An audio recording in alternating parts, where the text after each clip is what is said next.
Hey guys, welcome back to my channel. So I was shopping on Amazon for some dried flowers because I'm about out, and I saw these black and white flowers and oh, they are so stunning. So I decided that I had to do something with them, and what's better than going for a dark and moody but yet elegant and classy kind of coaster using these flowers. So what I want to do is I'm going to make the whole set. Now, I've already mixed up my Nick Pro resin, and I'm just kind of letting that set to get all the bubbles that I incorporate when I mixerize. And I'm just pouring a little bit into this cup here because what I want to do is I want to go black, white, and gold. And I want to use just a little bit of gold around the top part of the coaster holder. So I thought that that would be really pretty, but I only want just a really, really thin kind of edge with this.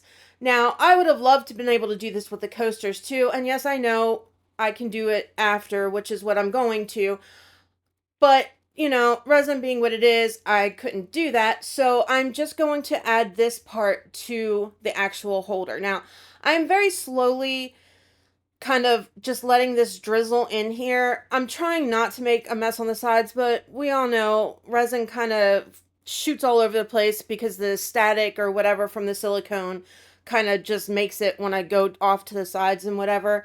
So I'm going to have a mess to clean up later on, but it's fine. It'll be fine. Now I am going in with my silicone tool and kind of pushing it around because I don't want too much, which is what I ended up getting. Squeezing these sides because this coaster mold is notorious for where that opening is and those corners for getting bubbles there. I ended up pouring too much in. I mean, I barely used any, but what I used was too much. So I just got a pipette and I'm cutting off the tip of it so that I can suck up some of this resin a little easier. And I'm just going to pull a little bit of it out because I don't want it quite so high. I still want to add the other colors in there. And like I said, I really just wanted this kind of a thin edging on there. So doing that, going to take some out, and then I'm going to attempt to clean up the top part of this with some Q-tips, but honestly, it's, in my opinion, it's just going to be better just to let it dry, and then I can get it off with some tape tomorrow. Going around these edges again, squeezing, just making sure that there's no air trapped in there, hitting it with the heat gun. Not that I think it's going to do anything because, you know, it's whatever, but it's fine. I'm going to try to pop any bubbles. And then I'm going to be done with this part for now. Now we're going to move on to the actual coasters themselves. Now, what I want to do is I just want a really thin layer of clear in here because this is what's going to hold my flowers. I don't want them clear. Like I said, we're going for that black and white look, and I want that to be the background. So I just need a little bit. And I mean, I'm not even really filling it quite halfway, like probably just under, but I need to make sure that it's touching all the sides. And then I'm going to go over really good with my heat gun to thin the resin out, to pop any bubbles that I got in there, going around all the 90-degree corners with, or, you know, edges, not corners, it's a round mold, with my silicone tool just to make sure that there's no kind of bubbles that are stuck in those corners. I'm going to hit it with my heat gun again, and then we're going to start playing with these flowers. Now, these flowers are just, oh, they are so pretty. I mean, I'm in love with these flowers. Like, they're probably the favorite ones that I've ever purchased. Okay, so I did forget that I wanted to add some of my Super Sparkle in there. So I'm just taking a little bit, mixing it in this little bit of resin I have left. And then I'm just going to kind of add some of it to the mold. Now, this is where it kind of is like, what is she doing? She's adding it in and then taking it out. I need a thin layer of clear, and, you know, I'm putting resin in here to get my Super Sparkle in here, but I need to take some out too. Now, do I realize I could have added it directly into these molds? Yes, but this is like super, like you need just the teeniest, tiniest little bit. And I thought that if I did it that way, I would get way too much. and I didn't want it to overtake the piece. I just want that little bit of sparkle to it. So I thought this was the best way since I forgot initially, and aside from pouring all the resin back out into my cup, it's fine. And I can kind of control a little bit more how much actually goes in there. So I realize you can't really see on camera like the sparkle and shine to it, but I promise you it's in there. Just a little bit, just for that hint of sparkle, hitting it with the heat gun again, just in case I got any bubbles in there from all of the messing around that I was just doing. And now it's time to open up these babies. And they are stunning. Now, it came with 4 sheets of flowers. I am just going to use these 2 today, and I'm going to incorporate both the black and the white. My plan is to kind of split it in half, have 2, like I want both colors in all of them, but I want 2 to be more black and 2 to be more white, if that makes sense, while still having it both colors in there. You'll see what I mean at the end. Now, this part does take a little bit of time to kind of figure out which ones I want to go where and all that fun stuff, and then just applying them and being very careful because they are super, super delicate, super, super thin, and I don't want to mess any of them up. Now, when I put my flowers in, so that I can avoid air bubbles, I always have a thin layer of clear down first. I don't really like putting the flowers directly onto a dry mold because I don't feel like the resin will necessarily get up underneath the flower the way that I want it to and not trap air bubbles. So I put it in the way that I want it to go down, like front side up, unless I'm working the opposite way around. But for this, the bottom is going to be the top. So I'm putting it in the way that I want it, putting it in the resin, and then I'm going to flip it over and kind of just make sure that resin is touching all parts of it, and then I'll flip it back over again. Now, the reason I do this is to make sure that the flower is covered in resin on the side that I want to go down to help eliminate any possibility of air bubbles. If I just dropped it right in, the chance of having air bubbles is a little bit higher than doing it this way. And I've had really, really good luck with not getting very many air bubbles trapped in. In fact, spoiler alert, in this particular one, I didn't get one, not one bubble underneath my flowers. So that's why I do take the extra time to kind of move it around and play with it, and just to make sure that it is completely coated in resin first. A huge shout out to my channel members. I really appreciate you guys. Thank you for supporting me. You have no idea how much it means to me. Okay, back to the video. Now I'm just kind of finishing up, moving this around and making sure that they are exactly how I want them to go, and just kind of fiddling with it. Now, I do have this sped up ×5 because otherwise we would be here forever, and you guys don't necessarily want to see that, so I do have it sped up. I'm not really working this fast. And I just want to make sure that I'm kind of incorporating. I love these black leaves. Like, they are just, oh my goodness, they're beautiful. But I want to make sure that I'm adding some of that greenery in there too, just to give it a little bit of a pop. Now I'm going to go over with my heat gun again. And okay, so 24 hours later, now the gold is nice and cured, but I do have those little droplets that I don't want in my finished piece around the edges. So carefully, I'm just kind of sticking the tape in there and just kind of pushing the silicone against the tape to kind of get all of those annoying little droplets off of it so that I don't have to worry about it being in my piece and just ruining it. And I do realize that there's a chance I break the seal between the resin that's cured and the silicone mold, and I'm trying very carefully not to do that, which is why I'm kind of like squishing the mold against itself and trying not to stick my hand in there as much as possible. Now, there are a few areas where I did break that seal, and I'm hoping that, I don't have an issue when I pour this next layer of resin in. Okay, time for the resin. Now, I want to do kind of like a dirty pour on this and just kind of see what happens. So I am mixing up some of my Rolio black and my HTV white mica powders, and then I'm going to have a third color.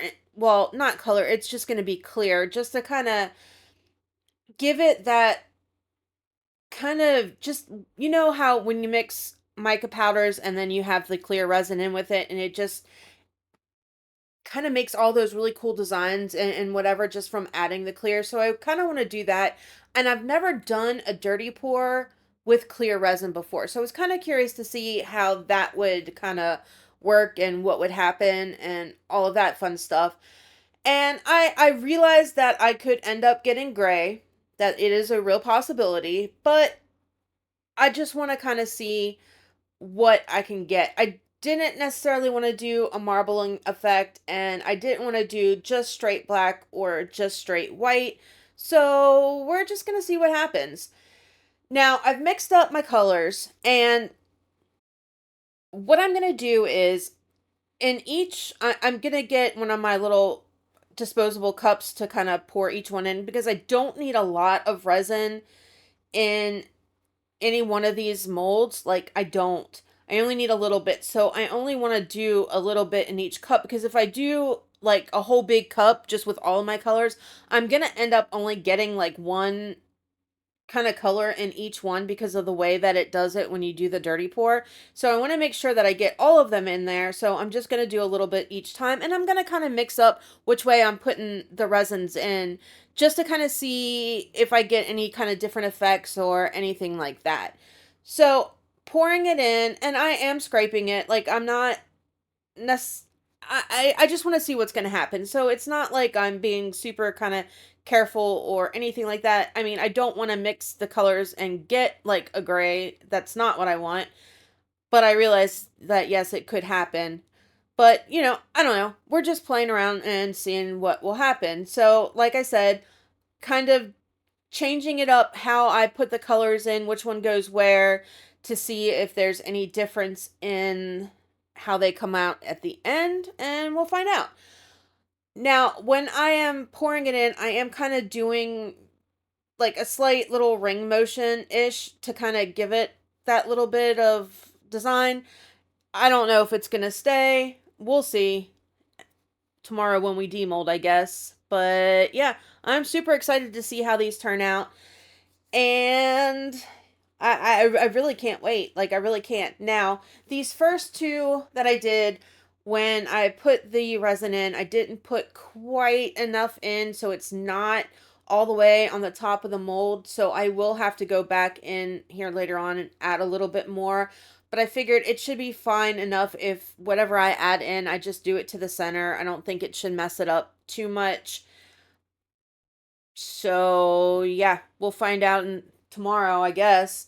Now, I do like the ones like this one that I just did, where the white is kind of more prominent than the black, and it could be just the ratio of the amount of white that I put in. I tried to keep it as even as possible, but it's not like I'm actually measuring or anything like that. I'm just kind of sort of eyeballing it to see, you know, to put about the same amount. Or it could be because of the way that I'm putting in the colors. Like, you know, this one I'm doing the white first, and I don't know, when it comes out, then maybe the white's more prominent. Like, I don't know. I don't know.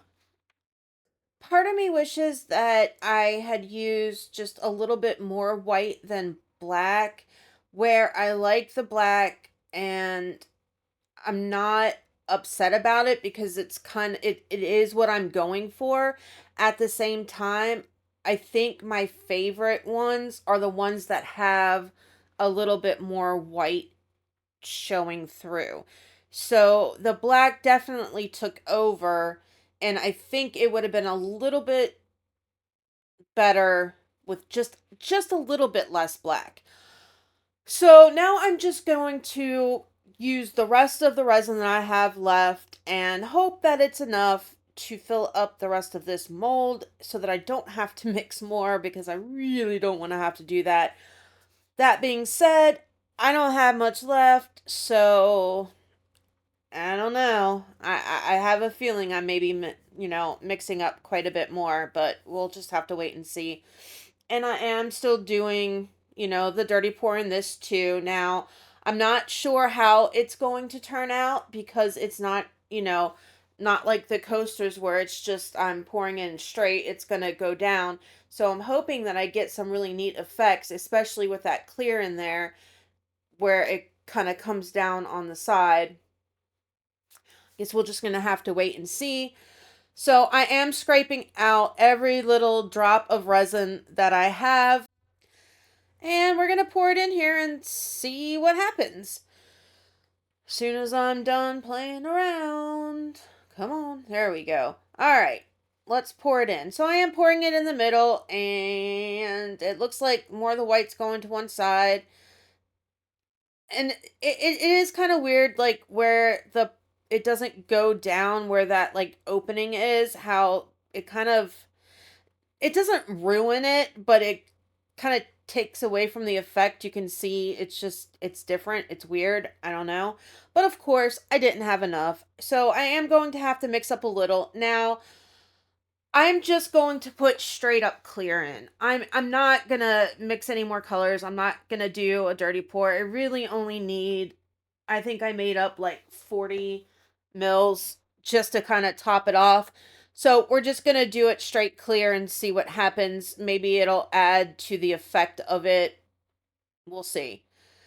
And I'm just going to dump it straight in the middle, kind of on the higher side to kind of push out everything I've got going on.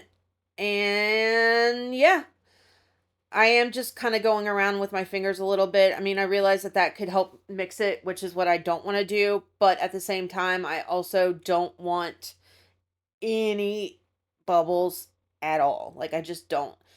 I did have a little bit of white mica that popped up, so I just kind of mixed that in a little bit without trying to mix it too much, going over it with the heat gun to pop any bubbles that may be there. And then we're going to let these babies cure and see what we come up with. I'm really, really hoping that it turns out the way I want it to. All right, 24 hours later, so we've got some cool designs on the back of these. Now it's time to demold them and see what we get. Now, this coaster mold, like, especially the holder that I'm working on, I have made quite a lot of coasters with these, and the silicone's starting to kind of, like, I'm probably going to have to replace it soon, especially coming out of where that opening is. You can see, like, it's almost tearing, so I don't think I have much life left in it. But it did come out okay, and I did not get any bubbles in it. Thank you, Jesus. And let's see what it looks like. All right, so the back, this got a little bit of transparency in the middle. I have no bubbles between the gold and the black, which was another thing that sometimes happens when you layer pieces like this. So I did get lucky with that. Now it's time to look at these coasters and see what we got. Just a little bit of over pour or whatever. I just got to pick off. And come on. I want to see these. Now, I do have to say that the gold that I used, while it's pretty and it looks okay, it's not as metallic-y as I wanted it. Like, it's more of just a yellow gold, and I don't know. But look at that. I think that one is my absolute favorite. And you can see, like, it has a little bit more white than these other ones. But just look how gorgeous they are. And I am getting some of that kind of crackling dragon scale effect here and there just from the clear doing its thing with the mica powder. But I really, really do like them. Like, there is some definite black, there is some kind of definite white, and then there is a mix of the two. So I do have a little bit of the gray in there. All in all, I think they are gorgeous. Like, these may be my favorite coasters that I've ever made. Now, I decided that I want to edge the coasters in gold, and because the gold on the coasters from my paint pen won't match the gold mica powder that I have on here, I am going to go over the top and just a thin kind of layer, like, not layer, a thin edging around the side, inside and outside of this coaster holder, just to tie the golds in together. Now, hindsight, where I like the gold mica powder that I put on there, and I think it's pretty. Again, I wish I would have picked a different color gold to use, because I don't necessarily think that it matches the look that I'm going for entirely. Like, it's pretty and I like it, but I kind of wish I would have just picked a different one. Now, on these, I am just doing I'm using my chisel tip gold paint pen, and I just kind of have it like at the halfway mark in between on the chisel part, and I'm just going around and just edging like the top of these. I'm not going to do like the sides or any of that. I just want the tiniest hint of gold because I want them to be moody, but I also want just a little bit of gold just to kind of make them pop. Give them that rich, elegant, classy kind of look. And I think if you look at the between not having gold and then the gold edging definitely just finishes them off and adds something to them. All right, guys. Well, that is it for this one. Like, subscribe, share, all that good stuff. I will catch you guys on Saturday for the next one. Have a great week. Love ya. Bye.